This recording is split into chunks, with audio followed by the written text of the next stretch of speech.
Imagine this scenario for a second. You walk into your living room in the year 2025. You sit down on your couch, and you don't even touch a remote. The TV just knows you are there. It lights up. It loads your personal profile because it recognized your face. The smart lights in the room automatically dim to your preferred movie mode setting. You aren't just looking at a streaming box. You're looking at the central brain of your entire home. The games look like they are running on a PlayStation 5.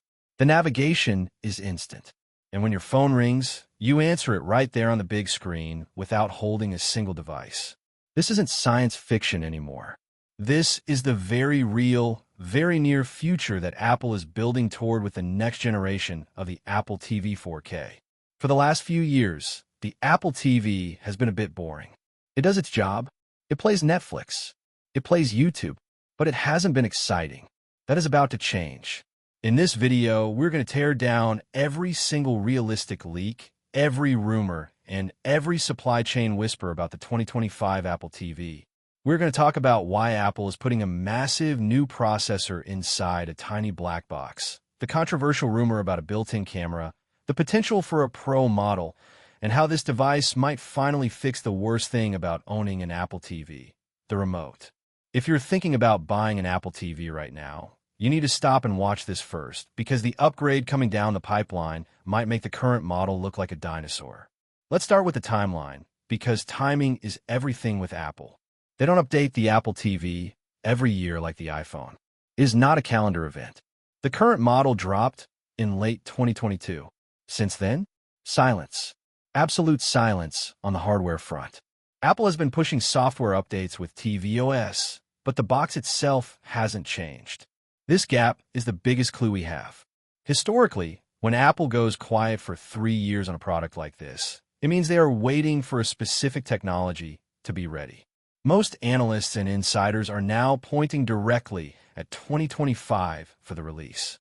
This matches Apple's pattern of refreshing the home lineup when their chips make a significant leap in efficiency.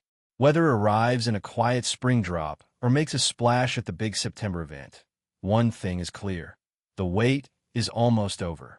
So why the wait? What could they possibly add to a streaming box that takes 3 years? The answer starts with the chip. The current Apple TV runs on the A17 Bionic. That is a great chip. It was fast in the iPhone 13. But in the world of 2025, it is starting to show its age, especially when it comes to what Apple wants to do next. The rumors suggest the next Apple TV will jump straight to an A16 or even an A17 class processor. Now, you might be asking, why do I need an iPhone 15 Pro chip just to watch Netflix? You don't. If all you do is stream movies, the current box is fine. But Apple isn't building a streaming box anymore. They're building a console. This is the first major pillar of the 2025 strategy, gaming. For years, people have said the Apple TV could kill the console market if Apple actually tried. With the A17 chip, they are finally trying. We are talking about a chip capable of hardware-accelerated ray tracing. This means lighting and shadows in games will look realistic, not cartoony. It opens the door for AAA titles, the big, expensive games like Resident Evil or Assassin's Creed, to run natively on your Apple TV. Imagine pairing a PlayStation or Xbox controller to your Apple TV and playing a game that looks 95% as good as a dedicated console. But it's coming from a tiny, silent puck that costs a fraction of the price. That is the vision. But raw power isn't just for gaming. It is for the buzzword of the decade, AI. Apple calls it Apple Intelligence. Right now, Siri on your TV is okay, but it's not great. It struggles with context. With a new, powerful chip, the Apple TV can process voice and data locally, right inside the box. This means you could talk to your TV naturally. You could say, "Show me that movie where the guy fights the bear," and it actually understands you. It could analyze the scene you are watching in real time to improve the picture quality, boost the dialogue, so you can actually hear what people are saying, or generate subtitles that are perfectly synced. This on-device processing is crucial for privacy and at REQ. Wires a modern chip that the old 2022 model just doesn't have. Now, we have to talk about the most controversial rumor. This is the one that has people divided. The camera. There have been persistent reports from reliable sources like Bloomberg that Apple has been testing a device for the living room that has a built-in camera. This could take two forms. It could be a Frankenstein device, a soundbar that combines a HomePod speaker, an Apple TV, and a FaceTime camera all in one big unit. Or it could be a camera module built into a high-end Pro version of the Apple TV box. Why would you want a camera watching you in your living room? The obvious answer is FaceTime. Right now, if you want a video call on your TV, you have to awkwardly prop up your iPhone near the screen. It works, but it's clumsy. A built-in camera solves that. You sit on the couch, you answer the call, and the camera uses center stage technology to follow you around the room. If the kids run in, the camera widens the shot. If you stand up to get a drink, it pans to follow you. It makes the TV a social device. But the camera isn't just for calls. It's for control. Imagine gesture controls. You hold up your hand to pause the movie. You swipe in the air to change the channel. It sounds futuristic, but Apple already uses this tech in the Vision Pro. Bringing it to the TV is the next logical step. It is also about presence detection. The TV could know when you leave the room and automatically pause the show. It could see that you're reading a book and lower the volume. It turns the device from a passive box into an active participant in your home. Of course, Apple knows people are paranoid about privacy. So if they do this, expect a physical shutter or a very clear light that shows when the camera is on. Let's move to something less scary and more practical: the remote. Everyone hates the Siri remote for one specific reason. It is tiny, it is slippery, and it loves to get lost in the couch cushions. The leaks for the 2025 model suggest Apple is finally fixing this. The new remote is expected to have the U1, or a second-generation ultra-wideband chip inside. This is the same tech inside an AirTag. So, when you lose the remote, you don't have to tear the living room apart. You just open your iPhone, and it points you directly to the remote with a precise arrow and distance. It will guide you right to the specific couch cushion where it is hiding. There's also talk of adding a tiny speaker to the remote, so you can make it chirp if it's buried deep. Design-wise, we might see a shift. Maybe dedicated buttons for gaming profiles, or return to a slightly thicker design that is more comfortable to hold for long gaming sessions. It is a small quality-of-life change, but for anyone who has spent 20 minutes looking for the remote while their pizza gets cold, this is a massive selling point. Now, let's zoom out and look at the bigger picture. The smart home. Apple has been slowly turning the Apple TV into the hidden hub of your house. It is already a home hub for HomeKit and Matter. The 2025 model is expected to double down on this. We're looking at support for Wi-Fi 6E or even Wi-Fi 7. This isn't just about streaming faster, it's about latency. If you're streaming a game from the cloud, or if you're using wireless speakers like HomePods for your TV audio, you need that connection to be rock solid. A lag of even a few milliseconds ruins the illusion. Wi-Fi 7 fixes that. It will also likely have improved thread radios. This allows the Apple TV to talk directly to your smart lights, your locks, and your thermostat without clogging up your main Wi-Fi network. With the new chip, the Apple TV could handle complex automations locally. You could set up a routine where simply turning on the TV triggers a whole cascade of events. The blinds close, the door locks, the lights dim, and the thermostat drops 2 degrees. The Apple TV becomes the conductor of the orchestra. There's another device we have to mention: the Vision Pro. Apple's mixed reality headset is their big bet on the future. But right now, it is a very solitary experience. You with a headset, and you are in your own world. The new Apple TV could be the bridge. Imagine one person wearing the Vision Pro and seeing a 3D map of a game, while the rest of the family watches the standard view on the TV. Or imagine casting your Vision Pro view to the TV instantly and with zero lag, so everyone can see what you are seeing.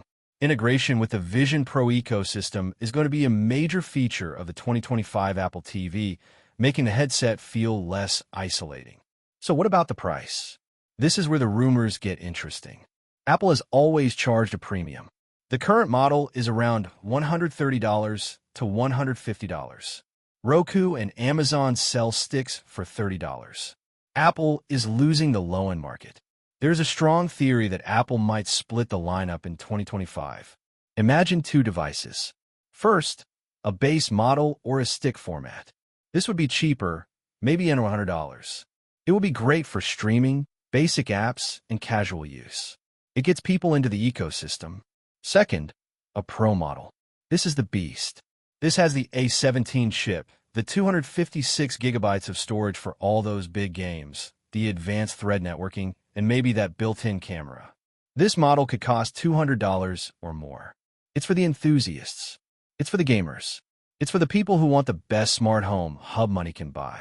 By splitting the line, Apple can compete with the cheap sticks while still offering a premium console experience for those who want it.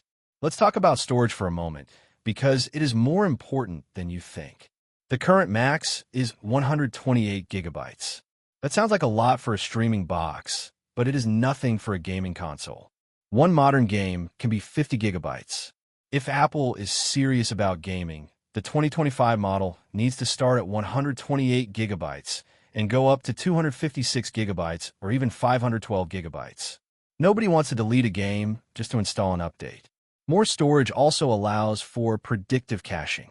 The TV could download the next episode of a show you're watching in the background. So even if your internet cuts out, you can keep watching in 4K HDR without a single buffer wheel. So, here is the million-dollar question. Should you buy an Apple TV right now? If your current TV setup is a mess, if the apps are slow, the interface is lagging, and you just want to watch Disney Plus without a headache, then honestly, the current 2022 Apple TV 4K is still fantastic. It is miles better than the built-in smarts on your TV. It will receive software updates for years. You won't regret buying it today. However, if you're a tech enthusiast, a gamer, or someone who is heavily invested in the Apple ecosystem, you should wait. The 2025 refresh represents a generational shift. We are moving from streaming box to home computer. The combination of the new chip, the gaming potential, the AI integration, and the smart home features makes the upcoming model significantly more future-proof. If you buy the current model now, you might feel a sting of jealousy when the new one drops with exclusive features that your box just can't handle. The Apple TV has always been a bit of a sleeper hit. It's never the headline product like the iPhone or the iPad. But for the people who own one, it is often their favorite gadget. It is the one piece of tech that the whole family uses together. The 2025 update looks like it understands that. It is about making that shared experience smoother, smarter, and much more powerful. Apple is playing the long game here. They want the Apple TV to be the anchor. Once you have their box, you subscribe to their services. You use their Fitness Plus with your Apple Watch on the big screen. You play their arcade games. You use their HomeKit secure video cameras. It creates a wall around your living room that makes it very hard to switch to Android or Roku. And honestly, if the experience is as good as these leaks suggest, you won't want to switch anyway. We are likely just months away from seeing if these rumors hold true. The clues are all there. The chip timing, the software updates, the patent filings, they all point to a massive refresh. So keep your eyes peeled. The living room is about to get a whole lot smarter. My best opinion on this product strategy. Look, in my opinion, the Apple TV 4K 2025 is going to be the most underrated product Apple releases that year. Here is why. The smart TV interfaces built into Samsung, LG, and Sony TVs are getting worse. They are full of ads, they are laggy, and they spy on your viewing data. People are getting sick of it. Apple has a massive opportunity here to offer the clean alternative. But the real game changer is the gaming aspect. If Apple can actually convince developers to bring console-quality games to the Apple TV, they can disrupt the gaming market. Not for the hardcore gamers who buy $2,000 PCs, but for the casual families who do. They want to spend $500 on a PlayStation. If this box costs $200 and plays FIFA, Call of Duty Mobile, and NBA 2K flawlessly, it becomes an instant buy for millions of households. It bridges the gap between a phone and a console. That is the killer feature.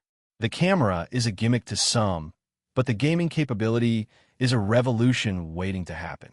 If they pull that off, this box is a winner. If you like this deep dive into the future of Apple TV, make sure you subscribe to the channel. Share this video with your friends who are still using slow, laggy smart TVs, and hit the bell icon so you never miss an update on the latest leaks. Thanks for watching, and I'll see you in the next one.